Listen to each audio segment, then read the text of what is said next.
asxaabta halkan aan imaaday waa Kiambu Road waxa ku yaala qaybta kamida graffiti furniture oo meesha alaabaha guryaha lagu gado meesha hore hadda ka nimaadna soo aragteen waa warshada samaysa dalabkaaga dhiibanaysa haday tahay dhisanada xafiisyada haday tahay meelaha guryaha kijooyinka dhisaynkooda waxa soo dhabad dhiibanaysa waa lagu sameeynaya hadda dhisaynka adigu la timaadid iyo hadda meesha ka dooranaysidba sidoo kale guryaha fadhiyada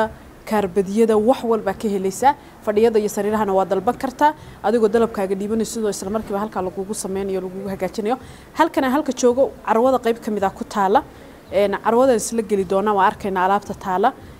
daahiyadii baa yaalo wax ka maqan ma lahan halkan aan soo gaadhnay waa graffiti furniture waa meesha alaabta guryaha lagu gadayo albaabadii waa arkaysaan meesha ugu horeysa albaabadii naga hor imaadeen alaabta halka waa ka dalban kartaa albaabada dadka guryaha dhisa albaabadii materialkeedu Turkish weeyaan albaabadii waad aragtaan kaala iska arag albaabada halka ka soo dalbanaysan isoo raaca fadhiyadii dalban kartaa oo lagu sameeynaya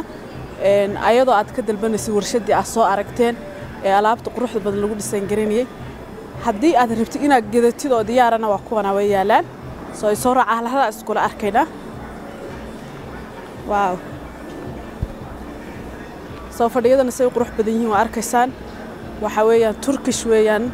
alaabta modelka ugu dambeeyay waa Turkish waa dalban kartaa dhisankaad adigu jeceshahayna waad keensanaysaa waa lagu hagaajinayaa qaybtii qadada weeyaan soo kursigana kale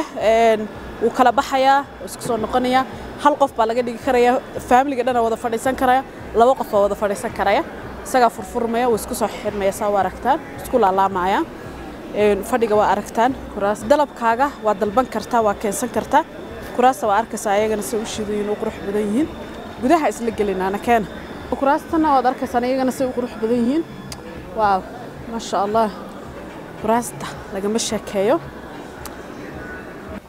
sariirahana sidoo qurux badan yihiin waa arkaysaan laga ma sheekeen karo miiska laftigiisa isaga laftigiisa uu kala baxaya waa kuwa laga isku xiro isku laalaamo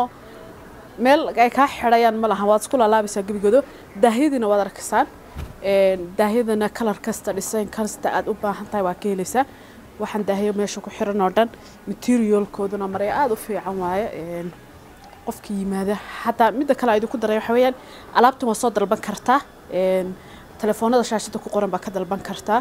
haddaad rabtid in lagu sameeyo iyo haddaad alaabta aad ka heshid aad u baahan tahay aad soo dalbatid gurigaaga lagugu keenayaa sidoo kale company-gan wuxuu sameeyaa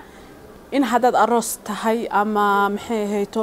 qof guri halkan kula oo kale oo raba gurigiisa in loo diyaariyo gurigaaga waa lagu diyaarinayaa sida ugu quruxda badan baa lagu diyaarinayaa ayadoon qaado ka maqnayn baa lagu diyaarinayaa daahiyadii fadhigii sariirtii wax walba roogagii waa lagu dhigayaa gurigaas si kumbuleeda lagu diyaarinayaa company-gu wuu sameeyaa haddaad rabto gurigaaga in lagu diyaariyana ayaga ku diyaarinayaan dhisaynka jeceshahay decoration-ka jeceshahay baa lagu sameeynayaa soo anigu fadhigan waan qaadan lahaa waa fadhigan qurux badan yahay ma sha Allah laga ma sheekeyn karo blue weeyaan soo aad buu qurux badan yahay miiskiisu wataa alaabtan halkan baa ka helaysaa marka asxaabta ha laga faa'iideysto company-ga graffiti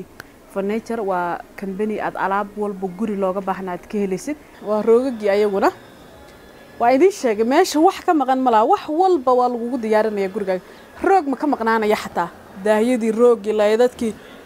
kulli waa lagu wada sameynayaa soo marka waxaan idin leeyahay ka faa'iideysta company-gan soo dhawaada idin leenahay lambarada shaashada ku qoran baa kala xiriiri kartaan halkaas ayaad ka soo dalban kartaa alaabtaada delivery-ga waxa u baahan tahay waa kaas ah